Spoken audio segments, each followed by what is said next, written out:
Welcome to Wife Cheating Story. I hope you have an enjoyable and relaxing time listening. Let's get started. We're incredibly grateful for your support. Before we begin today's tale, tell us, which city or country are you joining us from? We love connecting with our global audience. Now, let's dive into today's story. Chapter 1: Shattered Foundations. Mason Blackwell stared at the miniature baseball glove in his hand, his fingers tracing the worn leather where his son's small hand had once fit. The hospital corridor's fluorescent lights hummed overhead, casting harsh shadows across his face. Outside the window, Pittsburgh's skyline was obscured by a thunderstorm that matched his turbulent thoughts. "Mr. Blackwell?" The doctor's voice pulled him from his trance. "I'm sorry. We did everything we could. Leukemia." The word had crashed into their lives 8 months ago when Bennett, their 10-year-old son, had come home from baseball practice with unusual bruising. What followed was a nightmare of chemotherapy, bone marrow transplants, and finally, the inevitable phone call at 3:17 a.m. that had brought Mason racing to the hospital without his wife. "Where's Valerie?" the doctor asked, looking past Mason's shoulder. Mason's jaw tightened. "She's not answering her phone." This wasn't unusual anymore. Valerie had been increasingly absent during Bennett's final months, claiming the emotional toll was too much. Mason had shouldered the burden alone, sleeping in hospital chairs while maintaining his architecture firm. "I need to see him," Mason said, his voice hollow. In the room, Bennett looked peaceful, smaller somehow against the white sheets. Mason sat beside him, placing the baseball glove next to his son's hand. He allowed himself precisely 10 minutes of sobbing before composing himself. He'd need strength for what was coming: arranging the funeral, notifying family, and locating his wife. When Mason returned home to their Victorian house in Shadyside, an affluent Pittsburgh neighborhood, Valerie's car was still missing from the driveway. He called and texted multiple times before receiving a brief response. "Can't talk now. In a meeting. Sorry about Bennett." Sorry about Bennett. As if their son's death was a minor inconvenience. Mason poured himself 3 fingers of bourbon and sat in Bennett's room, surrounded by baseball trophies and science fair medals. The photo on the nightstand showed the 3 of them at PNC Park, Bennett beaming between his parents, Mason's arm around Valerie. They looked happy, but appearances were deceiving. Mason had built his architecture firm, Blackwell Designs, from nothing, working 80-hour weeks to provide the lifestyle Valerie had grown accustomed to. He'd missed moments of Bennett's childhood, but had been making up for lost time since the diagnosis. Valerie, meanwhile, had grown distant, her event planning business taking priority even during their son's illness. When she finally returned home that evening, her eyes were puffy but dry. "Where were you?" Mason asked, his grief making way for anger. "With clients." Then I needed time to process. She wouldn't meet his eyes. "We need to discuss funeral arrangements. I've already started planning." Bennett wanted to be cremated. Remember when he told us that after his grandmother's funeral? Said he wanted his ashes scattered at PNC Park. Valerie fidgeted with her wedding ring. "I was thinking a traditional burial. My family has plots at Allegheny Cemetery." "This isn't about your family, Valerie. It's about honoring our son's wishes." "Fine." She sighed, heading upstairs. "I need to lie down." Mason noticed something then, the lingering scent of unfamiliar cologne. He followed her upstairs, watching as she checked her phone repeatedly, smiling slightly at incoming messages. His suspicions, dormant during Bennett's illness, resurfaced with vengeance. That night, while Valerie slept, Mason checked her phone. There they were. Hundreds of messages between Valerie and his best friend and business partner, Dominic Reynolds. The affair had been going on for over a year, starting before Bennett's diagnosis. The messages were explicit, discussing their future together once they were free. Mason didn't confront her. Not yet.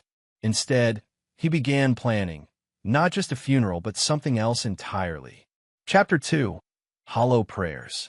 Rain pounded against the windows of Blackwell Designs' downtown office as Mason met with Dominic 3 days before the funeral. Dominic had been Mason's roommate in architecture school, best man at his wedding, and godfather to Bennett. Now, he was also his wife's lover. "How are you holding up?" Dominic asked, his concern seemingly genuine as he placed a hand on Mason's shoulder. Mason allowed the touch, suppressing his urge to break Dominic's fingers one by one. Planning keeps my mind occupied. Anything I can do, the firm can manage without you for as long as you need. Actually, yes. I'm reviewing our finances. The medical bills have depleted much of our savings. This was partly true. Bennett's experimental treatments had been expensive, though Mason had excellent insurance. I can transfer some money into the joint business account, Dominic offered. Consider it an advance on your profit share. That would help, Mason said, noting how easily Dominic had fallen into his trap. Back home, Mason continued funeral preparations while discreetly contacting his separate attorney, not the firm's lawyer he shared with Dominic. He provided documentation proving he had been the primary financial contributor to their joint business ventures and residential properties, including Dominic's vacation home, which Mason had partially funded as a business investment. The day before the funeral, Mason accompanied Valerie to the funeral home for the final arrangements. She was uncharacteristically engaged, suggesting expensive options for the service. I thought we were keeping it intimate, Mason said, watching her select the premium casket despite their plans for cremation. Bennett deserves the best. We'll have the viewing with the casket, then cremation after. Mason noticed her checking her phone throughout the meeting. Later, he accessed her messages again. Dominic, everything's booked. Told Lauren I'm visiting clients in San Francisco next week. Valerie, Mason's barely functioning. This is cruel, but I can't pretend anymore. I'll tell him after the funeral. Mason allowed a cold smile as he took screenshots of their conversations. His attorney had advised him to gather evidence before making any moves. That evening, Valerie received a package, a black designer dress for the funeral, far more stylish than appropriate for mourning a child. Mason watched as she tried it on, admiring herself in the mirror. Is that really suitable for our son's funeral? He asked. I need to look composed. Everyone will be watching. Yes, they will. The night before the funeral, Mason didn't sleep. He finalized details with the funeral director, contacted Bennett's baseball coach and school friends, and made one final visit to his attorney, Leona Winters, a shark with a perfect record who had handled his parents' estate. Everything's in place, Leona assured him. But Mason, are you sure about this? There are less drastic approaches. They've been planning their escape while my son was dying, Mason replied. There's no measure too drastic. Chapter 3, Ashes and Acid. The day of Bennett's funeral dawned with unusual sunshine, contrasting the darkness in Mason's heart. The service at the funeral home was well attended. Bennett had been popular, and the community had followed his battle with leukemia. Mason stood stoically, accepting condolences while watching Valerie work the room like one of her social events. Dominic stayed close, his support appearing appropriate to outsiders, but sickening to Mason, who noticed their brief touches and meaningful glances. Mason delivered a moving eulogy about Bennett's courage, his voice breaking only when describing their final conversation about seeing Pittsburgh win the World Series someday. Valerie dabbed at dry eyes with designer tissues while checking her watch. After the service, as guests moved toward the cemetery for the interment of Bennett's ashes in a small decorative urn, a compromise with Valerie's desire for a burial plot, Mason overheard his wife whispering to Dominic near the restrooms. Did you move the money? She asked. This morning. The accounts are ready. Lauren suspects nothing. She's too busy with her charity planning. Lauren Reynolds, Dominic's wife of 15 years, was across the room, comforting Mason's mother. She had been like an aunt to Bennett, bringing him homemade soup during chemotherapy sessions. Mason's phone vibrated with a text from Leona. All set. The graveside service was brief. Mason scattered a small portion of Bennett's ashes at the plot, keeping most for the promised distribution at PNC Park. As people dispersed toward their cars for the reception at the Blackwell home, Mason noticed Valerie and Dominic had disappeared. His phone chimed with a notification from his banking app. Transfer of $750,000 to account ending in 4387. Then came the text that sealed their fate. Sent to him accidentally, Valerie had intended it for Dominic. On the day of our son's funeral, my wife booked a luxury cruise with her sister and my best friend. Her text burned through my grief. We're celebrating freedom from you both. Bury him alone. You and little Brat were always the disappointing one. So I blocked all their bank accounts and mortgage loans, which I'm paying monthly. They called me in shock. 103 missed calls. Mason stood frozen by his son's grave, the phone shaking in his hand. Bennett, his brave boy who had faced death with more dignity than most adults, referred to as little Brat. The crushing weight of this final betrayal broke something fundamental in Mason. He forwarded the message to Leona with a single word: now. Within minutes, Leona executed the financial maneuvers they had prepared. Access to all joint accounts was frozen. The mortgage payments on their home, Dominic's vacation property, and the business property were halted. All were in complex ownership structures that Mason controlled. Credit lines were suspended. Most importantly, the $750,000 transfer Dominic had initiated that morning was reversed and moved to an offshore account, along with an additional $2.3 million from their business reserves. When Mason arrived at his home for the reception, Valerie and Dominic were frantically checking their phones. Their faces drained of color simultaneously. "Something wrong?" Mason asked, his voice eerily calm as he accepted a casserole from neighbor. "I can't access our accounts," Valerie hissed. "What did you do?" "We'll discuss it after our guests leave," Mason replied. "We wouldn't want to make a scene at our son's funeral reception, would we?" For the next 3 hours, Mason played the grieving father perfectly while Valerie and Dominic struggled to maintain composure.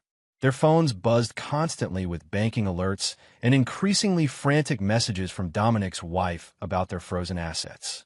As the last guest departed, Mason closed the door and turned to face the betrayers in his living room. "I received an interesting text today," he said, holding up his phone. "Want to explain why you're celebrating your freedom with a luxury cruise while we're burying our son?" Valerie blanched. "That wasn't meant for you." "Clearly. But it raises an important question. How long have you been planning to leave with my best friend?" "Mason," Dominic stepped forward, "we never meant to hurt you. These things just happen." "During my son's cancer treatment? That just happened to be convenient timing." "You were never there," Valerie shouted. "Always working or at the hospital. We needed each other. While I was holding our dying son's hand." Mason's voice remained dangerously quiet. "Interesting timing to reverse most of our liquid assets and property ownership into my name, isn't it? Almost like I've been planning too." Their expressions confirmed what Mason already knew. They had been too preoccupied with their affair and escape plans to notice the financial restructuring he'd been implementing for months. "You can't do this," Dominic said, panic rising in his voice. "The firm is 70% mine as of this morning," Mason finished. "You'll be receiving formal notice of your termination tomorrow. The vacation house you've been using for your rendezvous? The mortgage payment didn't process today." "Strange." "Mason, be reasonable," Valerie pleaded, suddenly conciliatory. "We can discuss this like adults. Like the adults who called our son a disappointing brat on the day of his funeral." Mason retrieved Bennett's baseball glove from his pocket. "Get out of my house. Your things will be on the lawn tomorrow." As they stood stunned, Mason added, "The cruise you booked? Canceled. The credit cards you're reaching for? Declined. The life you planned while my son was dying? Over." Their phones began ringing simultaneously. Valerie's sister, Dominic's wife, their banks, credit card companies. "Goodbye," Mason said, walking upstairs with Bennett's baseball glove, leaving them to the wreckage of their plans. "You have 30 minutes before I call the police to remove trespassers." Through the bedroom window, Mason watched them leave separately, arguing in the driveway. He held the small urn containing the remainder of Bennett's ashes. "We're not done yet, buddy," he whispered. "Not even close." Chapter 4. Scorched Foundations. 2 weeks after the funeral, Mason sat in Leona Winter's office overlooking Pittsburgh's Golden Triangle. Rain streaked the windows, obscuring the confluence of the three rivers. "They're suing for what they claim is their fair share," Leona said, sliding documents across her desk. "Dominic for his portion of the firm, Valerie for half of all marital assets." Mason examined the paperwork without emotion. As expected, they've hired Tomas Bryant. He's aggressive but predictable. And overwhelmed, Mason added. My private investigator confirmed Bryant's taken on a high-profile corporate case. He won't give this his full attention. In the days following the funeral, Mason had moved with calculated precision. He'd changed the locks, secured all important documents, and hired Preston Walsh, a former FBI forensic accountant turned private investigator. Preston had been monitoring Valerie and Dominic's desperate attempts to salvage their finances. They're staying at the Fairmont, Preston had reported, burning through what little cash they had access to. Dominic's wife locked him out and hired her own attorney. Valerie's sister Naomi backed out of their plans when the money disappeared. Now, Mason reviewed his counter-strategy with Leona. We'll offer a settlement, he decided. Insulting, but not entirely unreasonable. When they reject it, we'll drag discovery out for months. They'll be destitute before the first hearing, Leona noted, almost admiring Mason's foresight. That's the idea. Mason left the meeting with a detour to the Pittsburgh Post-Gazette, where he met with Yvonne Decker, an investigative reporter who had covered Bennett's fundraisers during his treatment. I appreciate you meeting me, Mason said after they'd settled in a quiet corner of the newspaper's cafe. Bennett was special. The community rallied around him. Yvonne's expression softened. How are you holding up? Processing. Mason placed a flash drive on the table. I have information about misappropriation of funds from those fundraisers. Yvonne's journalistic instincts visibly sparked. What kind of misappropriation? The kind where my wife and business partner diverted $50,000 meant for childhood cancer research into a personal account. This wasn't entirely accurate. Mason had found they'd used the business account for personal expenses during that period, making it appear as though donation money had been mishandled. That's a serious allegation, Mason, with documentation to support it. He gestured to the drive. I found this while reviewing finances after Bennett's passing. I'm not looking for revenge, Yvonne. I just want accountability for the families who donated believing they were helping kids like Bennett. It was masterfully done, presenting himself as the grieving father seeking justice rather than vengeance. The story would run within the week, focusing on financial improprieties rather than the affair, making it impossible for Dominic or Valerie to garner public sympathy.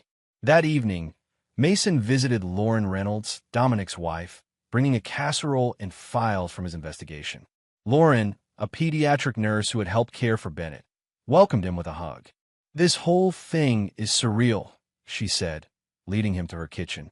15 years of marriage, and suddenly I discover my husband's been planning to abandon me for my son's godfather's wife.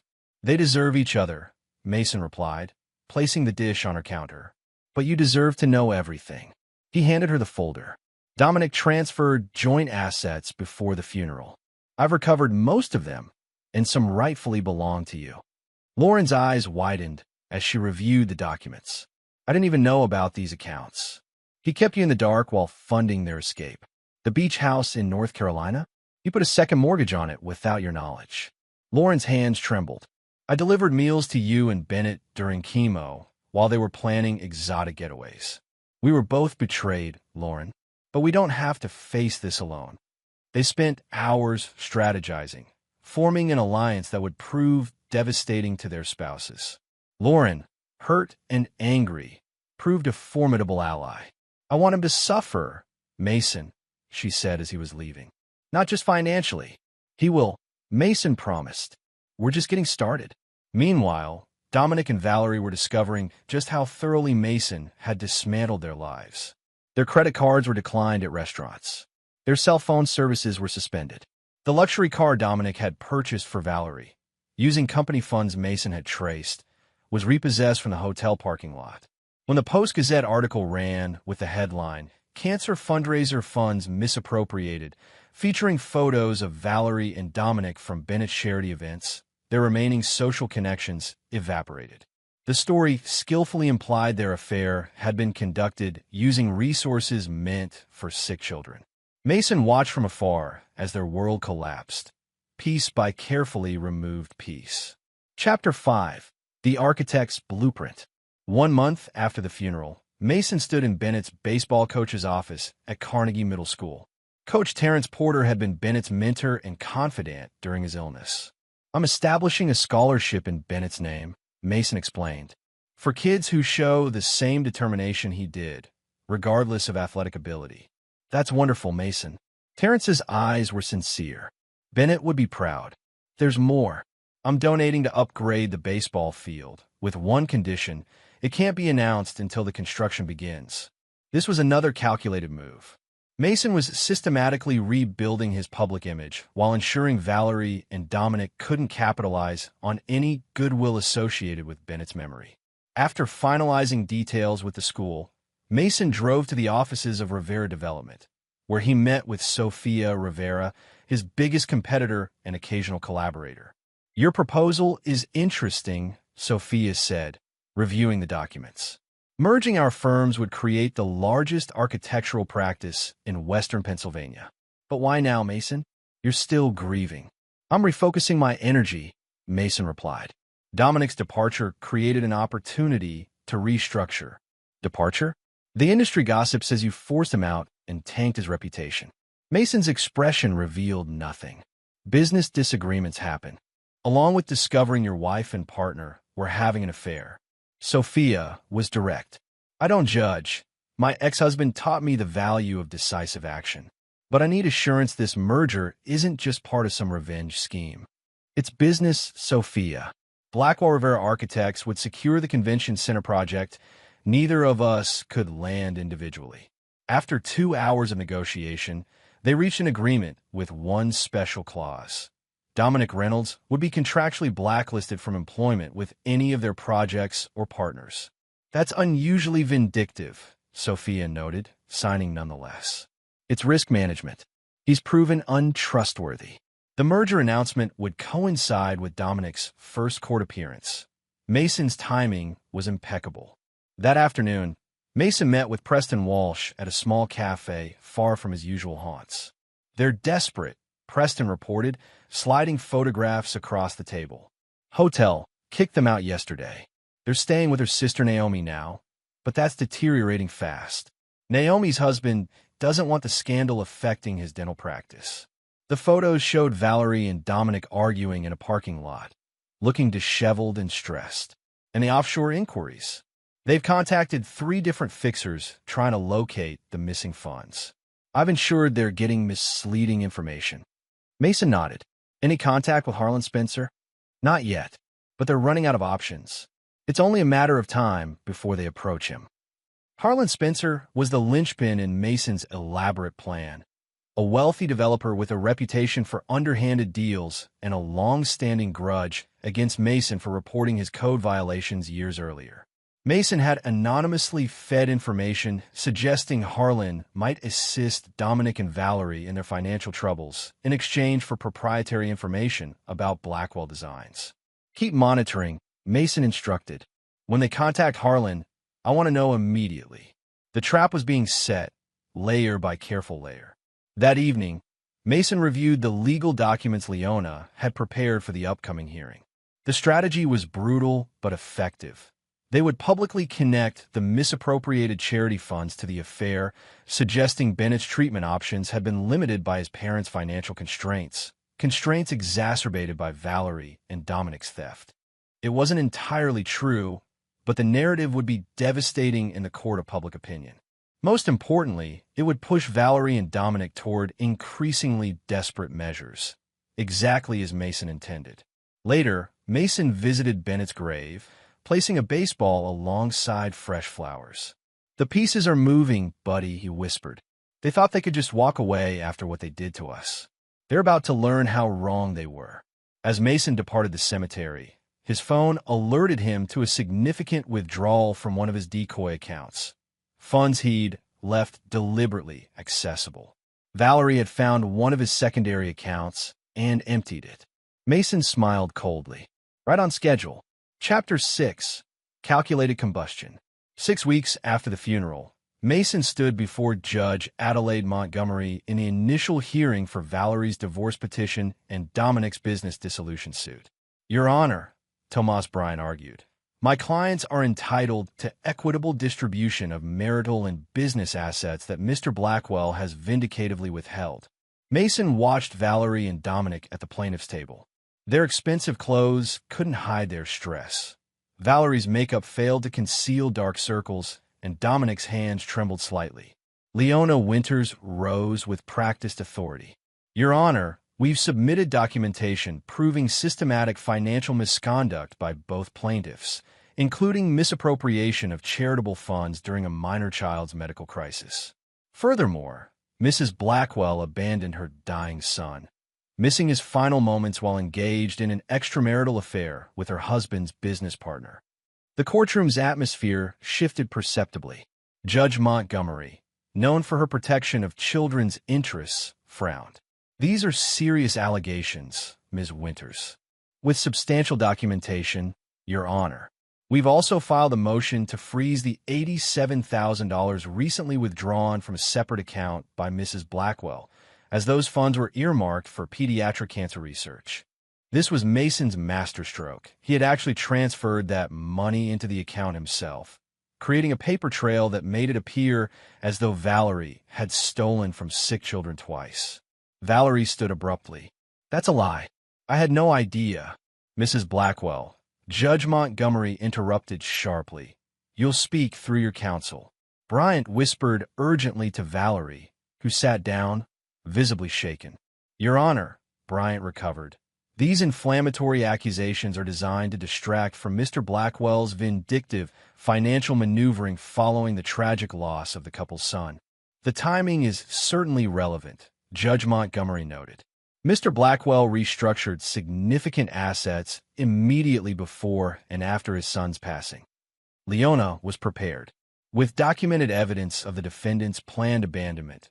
Your Honor, we've submitted text messages indicating Mrs. Blackwell and Mr. Reynolds intended to abscond with marital and business assets immediately following the child's funeral.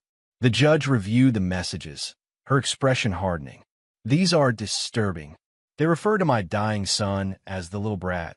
Mason spoke for the first time, his voice steady but wounded. While planning a luxury cruise during his funeral, the gallery murmured in shock. Judge Montgomery struck her gavel once. I've heard enough for today. I'm issuing a temporary injunction maintaining the current asset freeze pending full financial discovery. And Mrs. Blackwell, she added severely, the funds withdrawn last week are to be returned to the court's escrow immediately. We'll reconvene in 30 days. Outside the courthouse, reporters swarmed. Bryant hustled Valerie and Dominic toward a waiting car, while Mason and Leona delivered measured statements about seeking justice for Bennett's memory. That afternoon, Preston Walsh confirmed what Mason had been waiting for. Dominic had contacted Harlan Spencer. They met at Spencer's club, Preston reported. Spencer offered them a deal, proprietary information about your projects in exchange for financial assistance. Excellent, Mason replied. Make sure our inside man at Spencer Development has access to the fake server. For months, anticipating this moment, Mason had maintained a shadow server containing misleading information about his most valuable projects. If Dominic attempted industrial espionage, he would deliver worthless or actively harmful data. Meanwhile, the Pittsburgh business community was buzzing about the merger announcement between Blackwell Designs and Rivera Development. The timing, coinciding with Dominic's courtroom humiliation, was no accident. At the merger celebration that evening, Mason played the role of resilient survivor perfectly. Sofia Rivera introduced him to potential clients as the visionary reshaping Pittsburgh skyline, while subtle whispers about Dominic's disgrace circulated among industry insiders. Later that night, Mason received a call from an unlisted number. You've made your point. Valerie's voice was strained. We're destroyed. What more do you want? Interesting question from someone who called our son a disappointing brat on the day of his funeral. It was a terrible mistake. I was emotional, not thinking clearly. Like when you withdrew money from the Cancer Research Fund? Her sharp intake of breath confirmed she'd realized the trap. You set me up. I simply created opportunities for you to reveal who you truly are, Mason replied calmly. How's the Fairmont treating you? Oh, wait, You were evicted. Naomi's spare bedroom must be cozy for you and your lover. Please, Mason, we need to end this. A reasonable settlement. You'll receive precisely what you deserve, Mason interrupted. Nothing more, nothing less. Give Dominic my regards. I hear Harlan Spencer's looking forward to your next meeting. Mason ended the call, satisfied. They were proceeding exactly as predicted, desperate, reckless, and walking directly into his most elaborate trap. The following morning, Dominic met again with Harlan Spencer, this time receiving a $150,000 cash advance against promised architectural plans for Blackwell's convention center bid. What Dominic didn't know was that Spencer's assistant was on Mason's payroll, documenting every aspect of the industrial espionage. By evening, Preston had delivered photographs and recordings of the exchange to Mason, who forwarded them to Leona with instructions to prepare additional legal filings for corporate sabotage and theft of intellectual property. This is becoming personal, Mason, Leona cautioned. The courts may see this as excessive retaliation. It's not retaliation when they're actively committing crimes, Mason countered. Besides, they haven't hit rock bottom yet. What else could possibly happen to them? Leona asked, concerned. Mason's smile was chilling. The money Spencer gave them? Marked bills from a federal investigation. My contact at the FBI Economic Crimes Unit has been very interested in Spencer's activities for months. Leona stared in disbelief. You've orchestrated a federal crime. I've created circumstances where criminals might expose themselves, Mason corrected. Dominic and Valerie chose to commit industrial espionage. Spencer chose to engage in corporate bribery. I'm merely ensuring the appropriate authorities are aware. As Mason left Leona's office, his phone chimed with a text from Lauren Reynolds. It's done. Dominic's medical license application shows he prescribed medications for Bennett without proper authorization. The medical board is investigating. Another piece falling perfectly into place. Mason had discovered that during Bennett's treatment, Dominic had occasionally called in prescriptions using his architectural license number, which coincidentally matched a retired physician's DEA number. It was a minor, likely accidental transgression, but in context with the other allegations, it appeared sinister, suggesting Dominic had impersonated a doctor during Bennett's treatment. The noose was tightening, one carefully measured increment at a time. Chapter 7, Scorched Earth. 3 months after Bennett's funeral, Mason stood in the newly renovated pediatric oncology wing of Pittsburgh Children's Hospital, cutting a ribbon with oversized ceremonial scissors. The plaque beside him read, "The Bennett Blackwell Memorial Wing, where hope never surrenders." Cameras flashed as Mason presented a check for $1.2 million, drawn from the accounts he had reclaimed for Valerie and Dominic, with substantial personal additions. Bennett fought with extraordinary courage. Mason told the assembled crowd, his voice steady. This wing will ensure other children have every possible resource in their battles. The hospital's chief of oncology shook Mason's hand enthusiastically. This facility will change lives, Mr. Blackwell. Afterward, a reporter approached Mason. Any comment on the federal indictment against Dominic Reynolds and Harlan Spencer for industrial espionage and fraud? It's unfortunate, Mason replied with practiced neutrality. I'm focused on honoring my son's memory through positive contributions. The reporter persisted. Sources say your ex-wife Valerie has been named an unindicted co-conspirator. No comment. Today is about Bennett and the children who will benefit from this facility. Mason's measured response concealed his satisfaction. The federal investigation had moved with surprising speed, partly due to the evidence Mason had ensured reached the proper authorities. Dominic and Harlan Spencer had been arrested the previous week, their clumsy attempt at corporate espionage now entangled with Spencer's existing legal troubles. Valerie had narrowly avoided arrest, but remained under investigation. Their individual legal problems had fractured their relationship. Dominic had attempted to blame Valerie for initiating the scheme, while she claimed ignorance of illegality.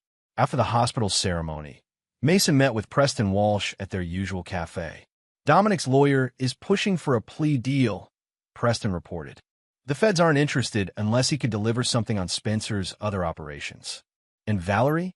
Staying with her parents in Philadelphia. Her sister Naomi cut ties completely after the Cancer Fund scandal made national news. Valerie's event planning contacts have blacklisted her. Mason nodded, satisfied. The medical board? Dominic's architecture license is suspended pending the criminal case. The medical board issued a cease and desist regarding any involvement with prescriptions. His professional reputation is destroyed. And the civil suit. Judge Montgomery has scheduled the final hearing next week. Given the criminal charges, your attorney expects a summary judgment in your favor. Mason sipped his coffee thoughtfully. They haven't tried to contact Bennett's friend Tyler, have they? Preston shook his head. Not that we've observed. The Williams family hasn't reported any unusual contacts. This was crucial. Tyler Williams had been Bennett's best friend and knew something that could potentially complicate Mason's narrative. That Bennett had actually admired Dominic and had once expressed hope that his father and godfather would work together more closely. It was a minor detail, but could humanize Dominic in ways Mason couldn't afford.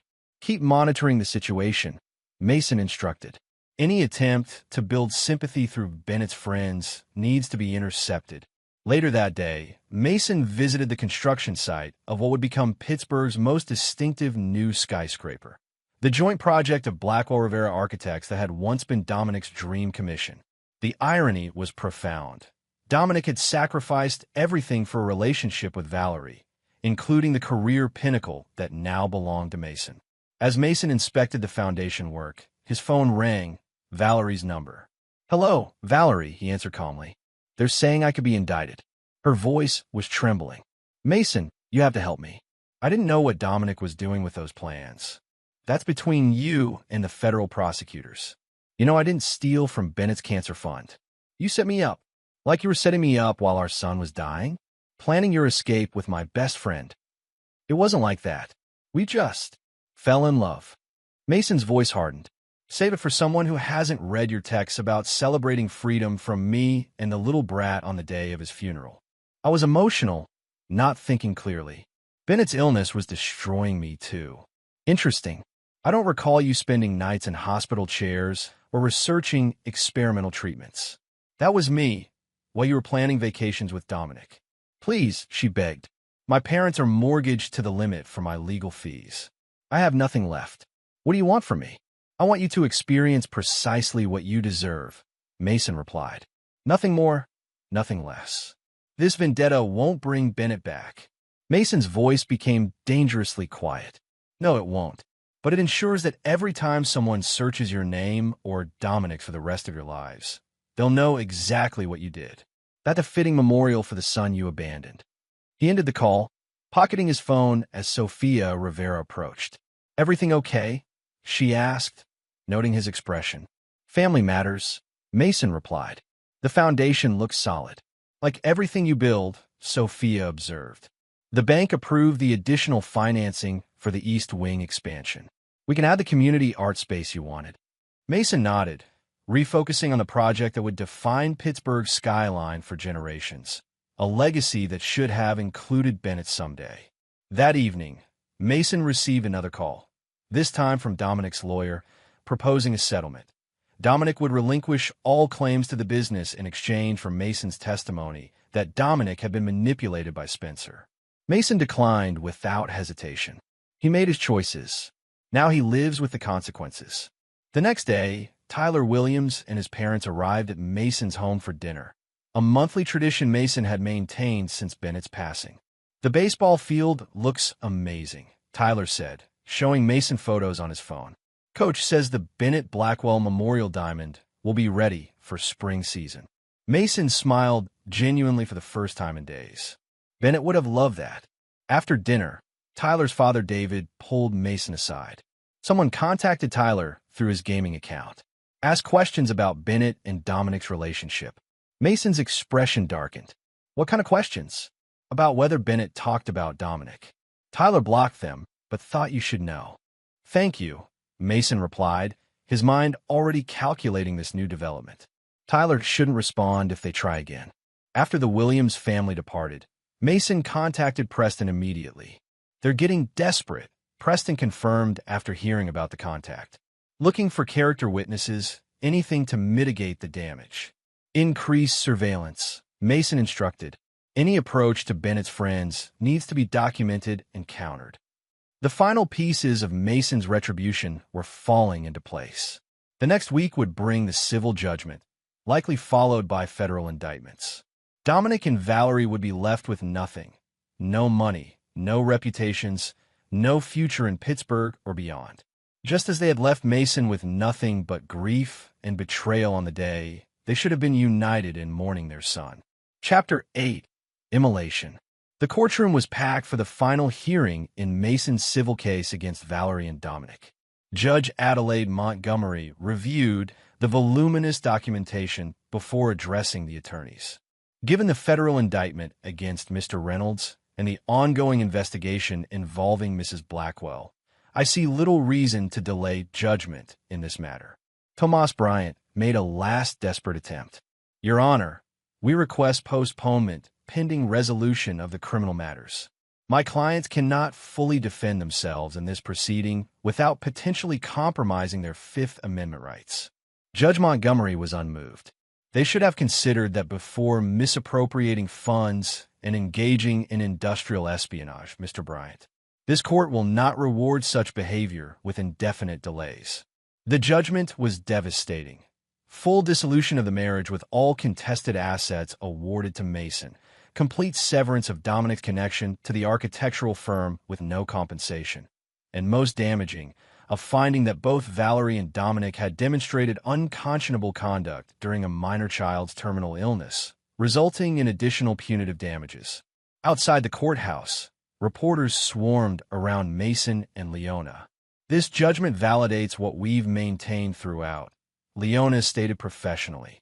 Mr. Blackwell was the victim of profound personal and professional betrayal during an unimaginable family tragedy. Mason added a single, measured comment. Today isn't about victory. It's about accountability. I hope this brings some sense of closure to everyone who supported Bennett during his courageous battle. The calculated statement ensured the news coverage would again connect the legal proceedings to Bennett's memory, reinforcing public perception of Valerie and Dominic as villains who had betrayed a dying child. Later that afternoon, Mason met with Lauren Reynolds at a quiet restaurant overlooking the Monongahela River. Their alliance had evolved into friendship, united by shared betrayal and coordinated response. It's finally over, Lauren said, raising her glass in a toast. 15 years of marriage, erased by his greed and selfishness. Not quite over, Mason corrected. The federal case is just beginning. Dominic's lawyer called again. He's desperate for character witnesses. Everyone's abandoned him. Mason nodded. Valerie's experiencing the same isolation. Her sister Naomi filed a restraining order after Valerie showed up at her dental practice demanding money. Lauren studied Mason carefully. Are you satisfied now? They're destroyed, financially, professionally, socially. Almost, Mason admitted. There's one final piece. The convention center project? The grand opening coincides with what would have been Bennett's 11th birthday. Dominic's sentencing hearing is scheduled for the same day. Lauren shook her head in amazement. Your timing is surgical. I prefer the term architectural, Mason replied with a rare smile. Every element precisely placed for maximum effect. That evening, returning home, Mason found Valerie waiting on his doorstep, looking haggard and desperate. Breaking and entering now? He asked coldly. I didn't break in. I'm just sitting here. She rose unsteadily. We need to talk, Mason. The courts have said everything necessary. Dominic's facing prison. The feds are still investigating me. My parents have mortgaged their retirement to pay my legal fees. Isn't that enough? Mason unlocked his door. Would you like to come in for this conversation? The neighbors have endured enough spectacle. Inside, Valerie looked around the home she had once shared, noting the changes. Bennett's baseball trophies now occupied prominent positions in the living room. Her decorative touches had been systematically erased. You've been busy, she observed. Redefining, Mason corrected. Like you were planning to do after our son's funeral. Valerie sank onto the couch. I was going to tell you properly. After we'd had time to grieve, while absconding with half our assets. I never meant, she began, then stopped herself. That text was inexcusable. I was emotional, saying things I didn't mean. You meant every word, Mason replied evenly. You just never intended me to see it. I loved Bennett. When it was convenient. When it didn't interfere with your affair or social calendar. Valerie's facade cracked. What do you want, Mason? Total destruction? You've taken everything. Our home, my reputation, my career. I'm facing potential federal charges. My own sister won't speak to me. Is this bringing Bennett back? Is this honoring his memory? This isn't about Bennett, Mason admitted, his voice suddenly tired. It's about consequences. You and Dominic made calculated decisions for months, prioritizing your pleasure over our son's needs during the worst crisis imaginable. So this is justice. This is natural law. Every action creates an equal and opposite reaction. Your actions destroyed our family during Bennett's final months. My reactions ensure you experience equivalent loss. Valerie stared at him. You've become something terrible, Mason. I've become what you and Dominic created, he corrected. Now, unless you have a legitimate purpose for this visit, I'll have to ask you to leave. I need money, she admitted finally. Just enough to start over somewhere else. Mason laughed without humor. That's why you came? For a handout? For mercy, she whispered. Something you've forgotten exists. Interesting perspective from someone who called our dying son a disappointing brat. Mason opened the front door. Goodbye, Valerie. After she left, Mason poured himself bourbon and sat in Bennett's room, now preserved as a memorial. The baseball glove remained on the nightstand beside photos of happier times. Almost done, buddy, he whispered to the empty room. Almost done. The following day brought news that Harlan Spencer had accepted a plea deal, implicating Dominic in multiple instances of corporate espionage beyond the Blackwell Designs case. Dominic's lawyer immediately filed motions claiming his client had been manipulated, but the prosecutor's office released text messages showing Dominic had initiated the criminal conspiracy. Mason watched the news coverage with satisfaction. The final dominoes were falling exactly as he had arranged them. Preston Walsh arrived that evening with his final report. Federal prosecutors are offering Valerie a deal, testimony against Dominic in exchange for probation. Will she take it? Her attorney is pushing for it. They've scheduled a meeting tomorrow. Mason nodded. And the property in their names? All in default. Foreclosures are proceeding.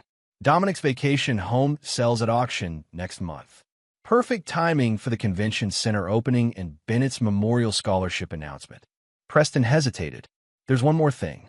Dominic attempted suicide in custody last night. He's under observation at the hospital. This was unexpected. Mason absorbed the information silently before asking. Serious attempt? Apparently. He left a note apologizing to Bennett. Mason swirled his bourbon thoughtfully. Monitor the situation. This changes nothing. But after Preston left, Mason sat alone in Bennett's room longer than usual, the weight of his orchestrated destruction suddenly tangible. Dominic had been his friend for 20 years before the betrayal, best man at his wedding, godfather to his son. Now he was a suicidal prisoner awaiting sentencing, his entire existence dismantled according to Mason's precise specifications. For a brief moment, Mason questioned whether he had gone too far. Then he remembered the text message, the little brat, and his resolve hardened once more. The reckoning wasn't complete yet. Chapter 9, From the Ashes. 1 year after Bennett's funeral, Mason stood at the podium in the grand lobby of the newly completed Blackwell Rivera Tower, addressing Pittsburgh's business and civic leaders. Today would have been Bennett's 11th birthday. He began, his voice strong and clear. In his honor, we're establishing the Bennett Blackwell Foundation with an initial endowment of $10 million dedicated to pediatric cancer research and support for families facing similar battles. Applause echoed through the spectacular atrium, a soaring space Mason had redesigned to include a constellation of lights representing the exact star pattern visible on the night of Bennett's birth. The Foundation's first initiative will be fully funded home health care for pediatric cancer patients, ensuring no child faces treatment alone and no parent must choose between employment and caring for their child. This pointed reference to Valerie's absence during Bennett's final days wasn't lost on those familiar with the scandal. The foundation's structure, specifically prohibiting anyone convicted of financial crimes from involvement, similarly ensured Dominic could never benefit from its resources or prestige. After the ceremony, Sofia Rivera joined Mason at the reception. Masterful as always, she observed. The foundation is a fitting tribute.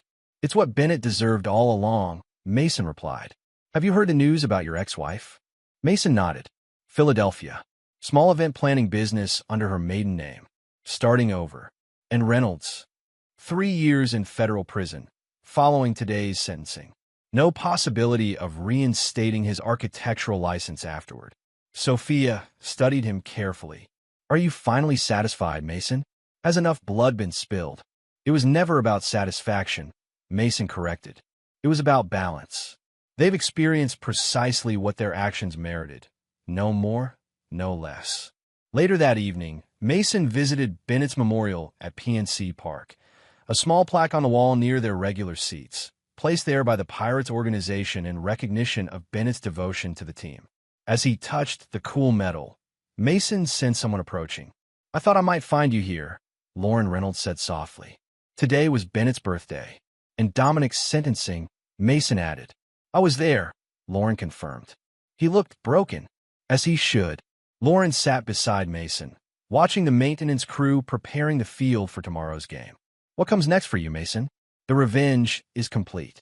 The tower is built. The foundation is launched. Living, Mason said simply, honoring Bennett's memory through actions rather than destruction. Do you ever regret how far you went? Mason considered the question seriously. No. They made calculated choices that destroyed our family during Bennett's final months. I made calculated choices ensuring they experienced equivalent consequences. The symmetry is appropriate, and forgiveness is for those who seek it genuinely, not those who got caught. Mason stood. Bennett faced his death with more courage than they demonstrated in life. I won't dishonor his memory by pretending their actions deserve absolution. As they walked through the empty stadium, Lauren asked, will you ever tell Bennett's story? The full version? Someday, when the foundation has funded enough research to ensure other children have better outcomes than Bennett did. At the stadium exit, Lauren hesitated. Dinner next week? The new place on Carson Street. I'd like that, Mason replied, his first step toward whatever came next. Driving home, Mason passed the cemetery where a portion of Bennett's ashes remained. The main portion had been scattered at PNC Park during a private ceremony the Pirates had arranged, fulfilling Bennett's wish. Mason didn't stop. There was nothing there for him anymore, just as there was nothing left of the man he had been before betrayal and grief had transformed him. In his driveway, Mason noticed an envelope taped to his door. Inside was a baseball card, Bennett's favorite player, with a simple note, he would want you to be happy again someday. V. Mason studied the card, recognizing it as one Bennett had been searching for before his diagnosis. Valerie must have purchased it during those early hospital days. For a moment, Mason considered discarding it, one final rejection of anything connected to her. Instead, he carefully placed it in Bennett's memorial case in the living room. Smart move, buddy, he said to the empty house. Always complete the collection. Later that night, Mason received a text from Sofia Rivera. Congratulations on the foundation launch. The board unanimously approved your sabbatical. Take the time you need. Mason had decided to travel, visiting baseball stadiums across America, as he'd once promised Bennett they would. It wasn't forgiveness or healing, exactly. It was simply the next architectural phase of a life rebuilt from ashes. On his nightstand, Mason kept the urn with the remainder of Bennett's ashes and the baseball glove that had accompanied them through the long hospital vigils. Tomorrow, he would begin planning his journey. But tonight, in the quiet house, purged of betrayal shadows, Mason allowed himself to acknowledge a simple truth. The meticulous demolition of those who had betrayed them had been necessary, but it hadn't diminished his grief. That would require a different kind of construction, something only time could engineer. We did it, Bennett, he whispered to the darkness. They paid for what they did to us. Now we build something new. Outside, Pittsburgh's skyline gleamed with the lights of the tower bearing his name, a monument visible from Bennett's grave the convention center, and the prison where Dominic would spend the next 3 years. Mason had designed it that way intentionally. An architect always considers all perspectives, even in retribution. And there you have it. Another story comes to an end. What did you think? I'd love to hear your thoughts in the comments below. If you enjoy this story, consider joining our community by subscribing. It means the world to us. For more stories like this one, check out the recommended videos on screen. And I'll see you there.